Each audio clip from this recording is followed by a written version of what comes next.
今夜は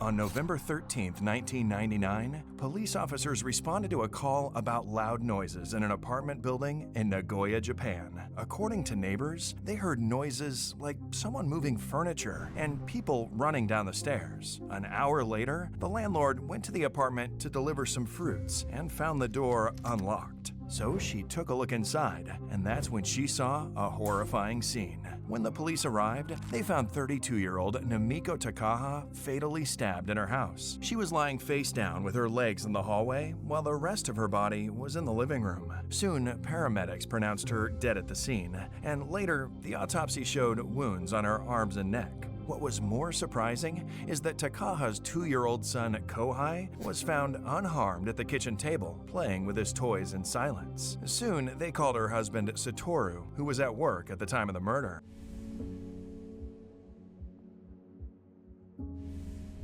At the crime scene, blood was everywhere throughout the hallway and up on the walls. According to the police, there were bloodstains from the suspected perpetrator, who was apparently harmed during the murder. They also found multiple footprints that were from a 24-centimeter shoe with a heel. There was also a drink package on the kitchen table, probably not belonging to the Takaba family. So, detectives assumed that the carton was brought in by the killer. Later, the police identified the killer to be a woman with blood type B. The blood was found leading down the stairs and into the parking lot. Not only that, but the police found drops of blood a few meters throughout the neighborhood. After following the blood trail, they stopped at a park near the apartment complex. And that's where they lost the murderer, and she would never be seen again. When the DNA at the scene showed no match in police DNA databases, it was a dead end. So when Japan joined the International Society of Genetic Genealogy, people suggested that genetic genealogy could be used as a chance to solve the case, but it didn't.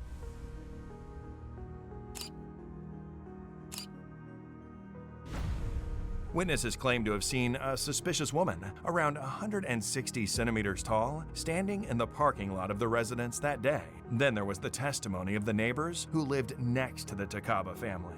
They described a strange behaving person who seemed to be a salesperson trying to sell a product to Namiko at her front door about a week before the murder took place. A year after his mother's death, Kohei said that he saw her fighting with a woman he didn't know, and then he saw his mother die. At the age of 4, he said that the woman was from the convenience store beside their house. However, this testimony could not be relied upon, as he was just a child at the time.